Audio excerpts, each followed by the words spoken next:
বর্তমানে চিপ সংকট হওয়ায় এসএসডি এবং র্যামের যেই বাজারে ঊর্ধ্বগতি, এই ঊর্ধ্বগতির সময়ে একটা ডেস্কটপ সেট আপ করতে গেলে দেখা যাচ্ছে একটা র্যাম এবং এসএসডি এবং কিছু টাকা অ্যাড করলেই ভালো কনফিগারেশনের কিন্তু একটা ল্যাপটপ পাওয়া যাচ্ছে মার্কেটে। তাই 2026 সালের শুরুতে আপনি যদি একটা ল্যাপটপ পারচেস করতে চান তাহলে কোন ল্যাপটপটা নিলে আপনার জন্য ভালো হবে, আর যেহেতু এআই এর অনেক নতুন নতুন ফিচার আসছে, সো অবশ্যই আপনার কিন্তু এআই ফোকাসড মডেলগুলো কিন্তু নেওয়া উচিত। কারণ যেহেতু নতুন যেই এআই এর ফিচারগুলো আসছে সেগুলো কিন্তু প্রসেসরের উপরে কিন্তু অনেক ভেরি করবে আপনার পারফরমেন্সটা। তাই অবশ্যই এআই ফোকাস পিসিগুলো কিন্তু আপনার কেনা উচিত। ল্যাপটপের প্রসেসর সিলেকশনের ক্ষেত্রে কিন্তু Intel core ultra, AMD Ryzen AI অথবা অ্যাপেলের M4 চিপ কিন্তু সিলেক্ট করতে পারেন। এছাড়া ল্যাপটপের মডেলের উপরে আরো কনফিগারেশনগুলো কিন্তু ভ্যারি করবে। তো আজকের ভিডিওতে আমরা আসলে দেখানোর চেষ্টা করব 2026 সালে আপনি কি কনফিগারেশনের ল্যাপটপ কিনলে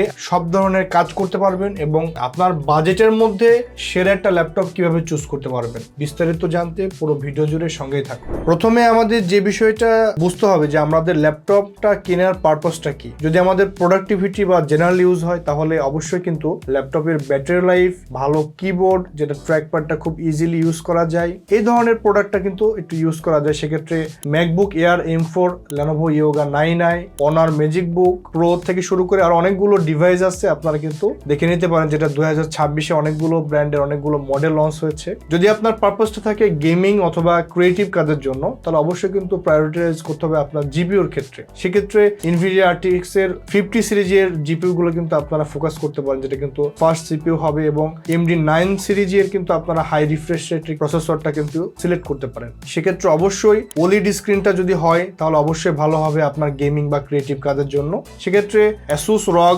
Zephyrus G14 সহ আরো অনেকগুলো মডেল আছে যেগুলো OLED ডিসপ্লে সহ ভালো জিপিইউ সহ কিন্তু গেমিং ল্যাপটপ পাওয়া যাবে। বর্তমানে সবার কিন্তু ফোকাস আছে এআই এর উপরে, কারণ আমরা সবাই কিন্তু এখন ল্যাপটপে কোপাইলট, ChatGPT থেকে শুরু করে এআই এর সব টুলস গুলো আমরা ব্যবহার করছি। তো যাদের কিনা এআই ইন্টারেস্ট, যারা এআই নিয়ে কাজ করছেন বা আরো করতে চান, তো তাদের জন্য কি ল্যাপটপ নিলে সুবিধা হয়, এটা কিন্তু অনেক কমন একটা কুইরিজ বর্তমানে। সো এআই এবং ফিউচার প্রুফিং এর জন্য আপনার অবশ্যই ডেডিকেটেড নিউরাল প্রসেসিং ইউনিট, যেটাকে সংক্ষেপে NPUs সহ কিন্তু ল্যাপটপ খুঁজতে হবে। সেক্ষেত্রে অবশ্যই Asus ZenBook A সিরিজের কিছু ল্যাপটপ আছে, Acer Swift AI সিরিজের কিছু ল্যাপটপ আছে, এবং ল্যাপটপ ম্যানুফ্যাকচার কোম্পানিগুলো কিন্তু এখন NPUs সহ কিন্তু ল্যাপটপ ম্যানুফ্যাকচার বেশি করছে। কারণ বর্তমানে এআই এর যে চাহিদা এবং এআই ফিচার সমৃদ্ধ যে ব্যাপার স্যাপারগুলো আছে, সেই সব সম্পূর্ণ ব্যাপার স্যাপারগুলো রেখে কিন্তু একটা ল্যাপটপ ম্যানুফ্যাকচার করা ট্রাই করছে। তো অবশ্যই আপনার 2026 সালে কোন কোন মডেলের ল্যাপটপে NPU আছে, কনফিগারেশন গুলো একটু ম্যাচ করে নেওয়ার চেষ্টা করবেন। যদি আপনার ল্যাপটপ শেখার উদ্দেশ্য থাকে যে আমি একটা ল্যাপটপ কিনে শিখতে চাই, আমার বাজেট একেবারে সীমিত, সেক্ষেত্রে Acer Aspire, HP Pavilion থেকে শুরু করে কিছু কম দামি ল্যাপটপ সিরিজ আছে যে ল্যাপটপগুলো প্লাস্টিক বিল্ড হয়ে থাকে, বাট এটা দিয়ে কিন্তু আপনি সহজেই আপনার পারপাসটা ফুলফিল করতে পারবেন। আপনি কিন্তু অবশ্যই এই মডেলগুলো দেখতে পারেন। আমরা এবার একটু স্পেসিফিকেশনের দিকে আসবো যে কোন কোন স্পেসিফিকেশন চেক করে আপনি একটু ল্যাপটপটা কিনবেন। প্রসেসরের ক্ষেত্রে যদি আমি আসি, Intel core ultra, AMD Ryzen AI 8000 series or Apple MacBook M4, এই ধরনের কিন্তু প্রসেসরগুলোকে আপনার বেশি দেখতে হবে পারফরমেন্স এবং এফিসিয়েন্সির জন্য। আমরা যদি র্যাম নিয়ে কথা বলি তাহলে 16GB র্যাম কিন্তু আইডিয়াল স্মুথ মাল্টিটাস্কিং এর জন্য কিন্তু খুব ভালো, আর 8GB কিন্তু একদম বেসিক ইউজের জন্য। সো আপনাদের পারপাসটা বুঝে র্যামটা সিলেকশন করতে হবে। আর বর্তমানে র্যামের প্রাইসটা যেহেতু এখন একটু বেশি, তো আমি সাজেস্ট করব যে আপনি শুরুতেই যতটুকু র্যাম কিনে নেওয়া নিতে পারেন, কারণ ভবিষ্যতে কিন্তু র্যামের প্রাইসটা আরো ইনক্রিজ হতে পারে।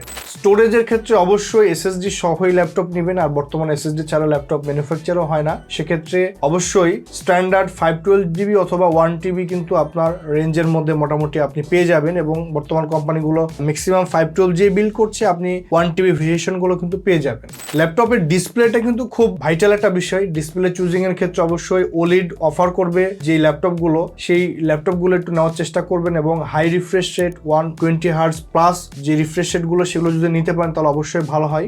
জিপিইউ এর ক্ষেত্রে integrated GPU okay fine, but প্রোডাক্টিভিটির জন্য dedicated GPU NVIDIA GeForce RTX AMD Radeon এর যে কোনো জিপিইউ আপনি নিতে পারেন, যেটা কিনা আপনার গেমিং বা ক্রিয়েটিভ ওয়ার্কের ক্ষেত্রে ভালো হবে। ব্যাটারি লাইফের কথা যদি আসি, আপনি সবসময় চেষ্টা করবেন যে ভালো একটা ব্যাটারি ব্যাকআপ, ভালো একটা ব্যাটারি সাইকেল সহ একটা ল্যাপটপ কেনার জন্য। সেক্ষেত্রে অবশ্যই ট্রাই করতে হবে হবে 7 to 8 আওয়ার্স ব্যাকআপ যে ল্যাপটপগুলো ব্যাটারিতে পাওয়া যায় সেই ল্যাপটপগুলো মডেল চয়েস করা, কারণ যারা পোর্টেবল হিসেবে ইউজ করেন তাদের কিন্তু চার্জ ব্যাকআপটা খুব ইম্পর্টেন্ট একটা বিষয় হয়ে কিন্তু দাঁড়ায়। 2026-এ যদি আমরা টপ মডেলস অ্যান্ড ট্রেন্ডস দেখি তাহলে সেক্ষেত্রে কিন্তু সবাই এআই পিসির দিকে বেশি ঝুঁকছে, যেগুলোতে বিল্ট ইন এনপিইউ সহ যে এআই ফিচারগুলো থাকে সেই সিরিজের ল্যাপটপগুলো কিন্তু সবাই খুঁজছে। আর ডুয়েল স্ক্রিন যদি থাকে, অনেকগুলো ল্যাপটপের দেখবেন যে ডুয়েল স্ক্রিন সহ কিন্তু আছে। Lenovo ThinkBook থেকে শুরু করে Asus ZenBook Duo অনেকগুলো ল্যাপটপই কিন্তু ডুয়েল স্ক্রিন অফার করছে। আর অ্যাপেলের ক্ষেত্রে M4 MacBook Air থেকে শুরু করে আর অনেকগুলো অপশন চলে আসছে অ্যাপেলেরও। তো আপনারা অ্যাপেলের যারা ডিভাইস কিনতে চান তারা আপনারা দেখতে পারেন।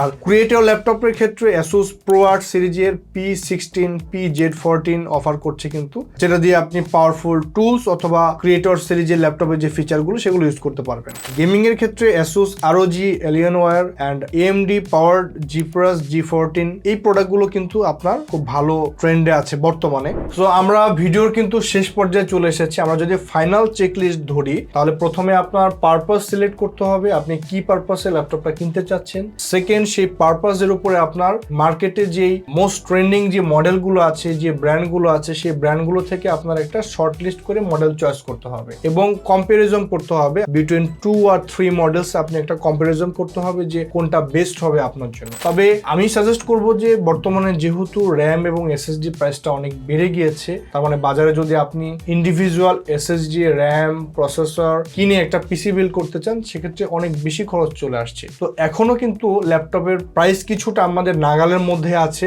এটাও হয়তো বা আস্তে আস্তে আস্তে আরো বেড়ে যাবে যখন ডিমান্ড আরো বেশি হবে।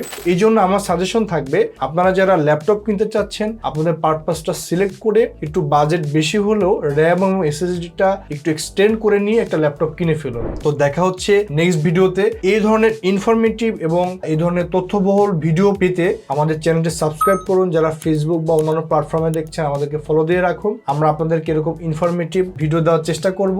সবাই ভালো থাকবেন, আমাদের সঙ্গেই থাকবেন। আল্লাহ হাফেজ।